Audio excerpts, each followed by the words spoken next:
그들이 예루살렘에 들어가니라. 예수께서 성전에 들어가사 성전 안에서 매매하는 자들을 내쫓으시며 돈 바꾸는 자들의 상과 비둘기 파는 자들의 의자를 둘러 엎으시며 아무나 물건을 가지고 성전 안으로 지나다님을 허락하지 아니하시고 이에 가르쳐 이르시되 기록된 바 내 집은 만민이 기도하는 집이라 칭함을 받으리라고 하지 아니하였느냐? 너희는 강도의 소굴을 만들었도다. 대제사장들과 서기관들이 듣고 예수를 어떻게 죽일까 하고 꾀하니 이는 무리가 다 그의 교훈을 놀랍게 여기므로 그를 두려워함일러라. 그리고 날이 저물매 그들이 성 밖으로 나가더라. 샬롬. 오늘도 하나님의 말씀으로 하루를 시작하시는 여러분들에게 하나님의 은혜와 평강이 충만하게 넘치시기를 간절히 축복합니다. 2025년 4월 14일 월요일, 또 우리 고난주간의 첫날입니다. 마가복음 우리 11장 15절에서 19절 말씀을 가지고 강도의 소굴을 만들었도다 라는 제목으로 함께 말씀 나누도록 하겠습니다. 우리가 함께 모여서 고난주간 특별 새벽 예배를 드리지 못하지만 떨어져 있지만 우리가 또 귀한 또 온라인으로 또 함께 하나님의 말씀 나눔에 감사를 드리고 우리가 또 깊은 묵상이 함께 있는 시간 되기를 간절히 축복합니다.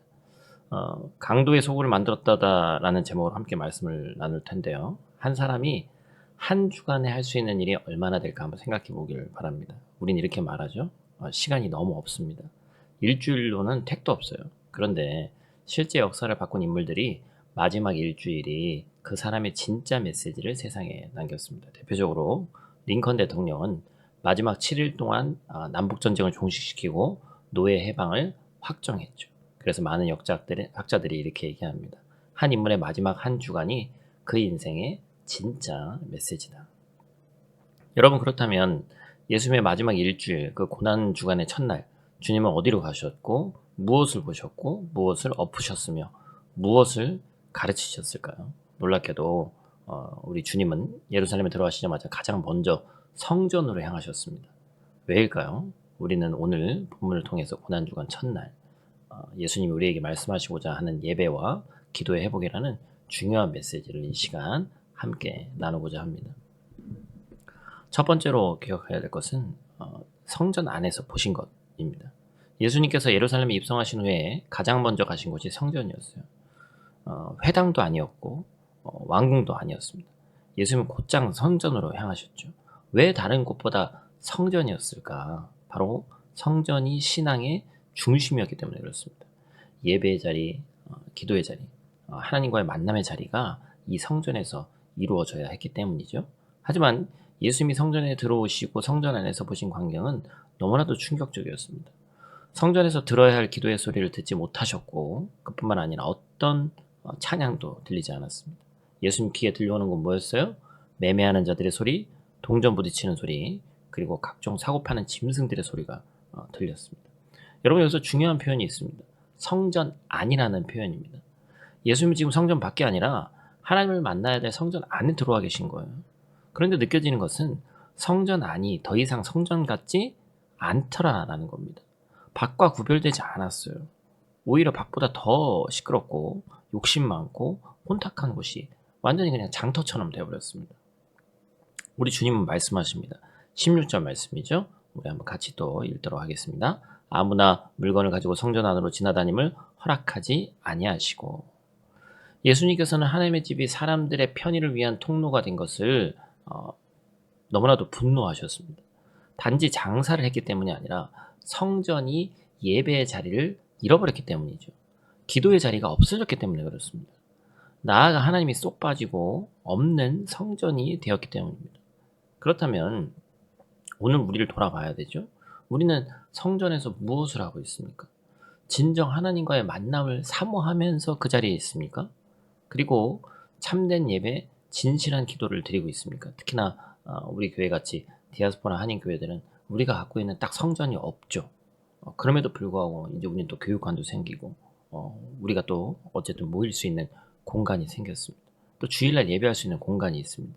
물론 성전이라는 신약의 개념이 어떤 예배당이라는 개념은 아니지만 오늘 본문은 어떤 그 건물에 대한 또 그것이죠.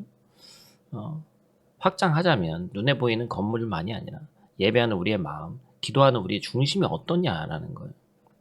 오늘 예수님께서 내 안의 성전을 또한 보신다면 어떤 모습으로 인해서 슬퍼하시고 기뻐하실까? 그리고 무엇을 뒤엎으려고 하실까? 이 질문 앞에 저와 여러분들이 하나님의 성전된 삶으로 세워지기를, 거룩한 주님 기뻐하신 성전 되기를 간절히 축복합니다. 두 번째로 우리가 기억해야 될 것은 예수님이 가르치신 것입니다. 성전 안에 혼탁되고 왜곡된 현실을 보고 예수님이 분노하셨단 말이에요. 그리고 비둘기 파는 자들의 의자와 돈 바꾸는 자들의 상을 뒤엎으셨습니다. 17절 말씀, 또 거기서 멈추지 않고 뭔가를 하시죠. 같이 있습니다. 이에 가르쳐 이르시되 기록된 바 내 집은 만민이 기도하는 집이라 칭함을 받으리라고 하지 아니하였느냐. 너희는 강도의 소굴을 만들었도다 하시매. 예수님은 책망만 하시고 혼내기만 하신 것이 아니라 가르쳐 주셨단 말이에요. 여러분, 내 집이 기도하는, 만인이 기도하는 집이라는 말씀은 이사야 56장 7절 말씀 인용한 것입니다. 제가 읽어드릴게요. 내가 곧 그들을 나의 성산으로 인도하여 기도하는 내 집에서 그들을 기쁘게 할 것이며 그들의 번제와 희생을 나의 제단에서 기꺼이 받게 되리니 이는 내 집은 만민이 기도하는 집이라 일컬음이 될 것임이라. 하나님께서 이미 구약에서 성전은 모든 민족에게 열려있고 만민이 기도하는 집으로 세우실 것을 약속하셨습니다. 그래서 예수님은 바로 이 말씀을 꺼내셔서 성전이 장사하는 곳이 아니라 하나님을 만나는 집이고 기도하는 집이어야 된다고 가르쳐 주신 거예요. 성전은 회복되어야 됩니다. 성전은 하나님과 대면하는 곳이 되어야 됩니다. 그래서 거룩한 침묵이 흐르고 회개의 눈물이 흐르고 하나님 앞에서 마음이 깨어지는 자리가 성전이어야 돼요. 둘째, 성전은 누구에게나 열려있는 곳이 되어야 됩니다. 이 집이 만인이 기도하는 집이라고 말씀하셨어요. 성전은 성별, 나이, 신분을 초월해서 누구든지 하나님께 나아갈 수 있는 은혜의 통로가 되어야 됩니다. 셋째로 성전은 기도가 중심이 되어야 돼요. 하나님을 이용하는 것이 아니라 하나님을 예배하는 것, 하나님의 말씀 앞에 무릎 꿇고 뜨겁게 기도로 교제하는 것이 성전이라는 거예요. 하지만 예수님은 가르침과 동시에 성전이 이런 곳이 되어서는 안 된다. 너희가 성전을 강도의 소굴을 만들었다. 예수님께서 성전 안에서 하신 말씀은 단순한 분노가 아니고 예배의 본질을 회복하는 하나님의 절박한 호소이고 주님의 사랑이 담겨있는 가르침임을 기억하시기 바랍니다. 그렇게 주님의 이름이 높임을 받는 거룩한 성전으로 우리의 삶이 온전히 세워지기를 축복합니다. 마지막 세 번째로 우리가 기억해야 될 것은 성전의 주인을 미워하는 사람들이 있었습니다. 예수님께서 성전 안에서 장사꾼을 내쫓고 상을 띄었고 기도의 집을 회복하라고 진리를 가르쳐 주셨지만 사람들이 이 기득권들이 어떻게 반응합니까? 전혀 기뻐하지 않죠. 회개하지 않습니다. 오히려 어떻게 하면 저 예수를 죽일까 이렇게 분노하는 거예요. 자기 자리가 흔들릴까 두려웠고 자신들이 가진 종교적 체계와 안위가 하나님보다 더 중요한 사람들이었습니다. 18절 말씀 같이 읽습니다. 대제사장들과 서기관들이 듣고 예수를 어떻게 죽일까 하고 꾀하니 이는 무리가 다 그의 교훈을 놀랍게 여김으로 그를 두려워하밀러라. 대제사장들과 서기관들이 예수님을 죽이기로 모의하는 거예요. 철저히 자신들의 추악한 속마음이 여지없이 드러납니다. 저들의 신앙은 껍데기에 불과합니다. 성전은 이익의 수단에 불과했어요. 그래서 성전의 주인이신 예수님을, 성전의 회복자이신 예수님을 결국 성전 바깥으로 몰아내고자 했던 것이죠. 여러분, 우리는 어떻습니까? 오늘 이 시간 주님의 말씀 앞에 나는 기뻐합니까? 아니면 불편합니까? 마음을 열고 회개하려고 합니까? 아니면 진리를 밀어내고 있지는 않습니까? 사랑하는 성도 여러분, 오늘 우리는 성전 안을 청결케 하신 이 말씀을 통해서 나의 성전은 정말 예수님을 모시고 있는지, 예수님을 떠나게 만드는 강도의 소굴이 되었는지 살피게 됩니다. 여러분, 내 안에 오늘 선포되는 말씀 가운데 성전 안의 자리를 지키는 어리석은 자들처럼 예수님을 불편하게 여기며 밀어내지 않기를 소망합니다.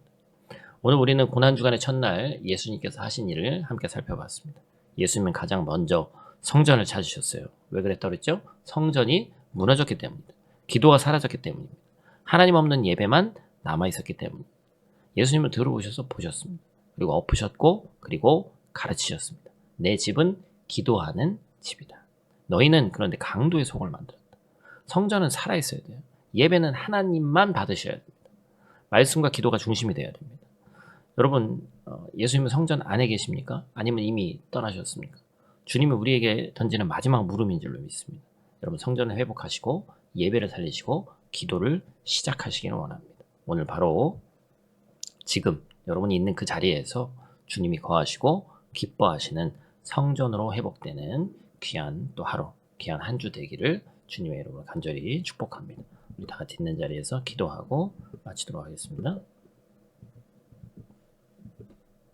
사랑의 아버지 하나님, 예수님께서 고난주간 이 첫날 가장 먼저 성전으로 들어가셨던 이 장면을 말씀을 통해 한번 되새김질하게 하시니 감사를 드립니다. 그곳에서 주님께서 기도의 소리 대신 매매하는 자들의 소리와 시끄러운 거래의 혼탁함을 보셨습니다. 성전이 예배의 자리가 아니라 하나님의 통로와 장터가 되어버린 모습에 예수님 분노하셨고 상을 뒤집어 엎으셨습니다. 우리의 마음을 한번 돌아보기를 원합니다. 우리의 심령이 정말 주님이 머무시는 성전인지 어느새 기도는 사라지고 예배의 본질은 무너진 채 하나님 없이도 익숙하게 돌아가는 껍데기와 같은 신앙은 아니었는지 돌아보는 이 아침 될 수 있도록 하나님 도와 주시옵소서. 이 고난주간 예수님의 첫 발걸음처럼 우리도 다시 기도의 자리에 회복하게 하시고 예배 중심의 삶을 살아가게 도와 주시옵소서. 내 안에 기도가 다시 한번 살아나게 하시고 주님이 거하시는 거룩한 성전으로 거듭나는 오늘 하루 될 수 있도록 하나님 도와 주시옵소서. 우리를 살리신 예수님 귀하신 이름으로 기도드립니다. 아멘.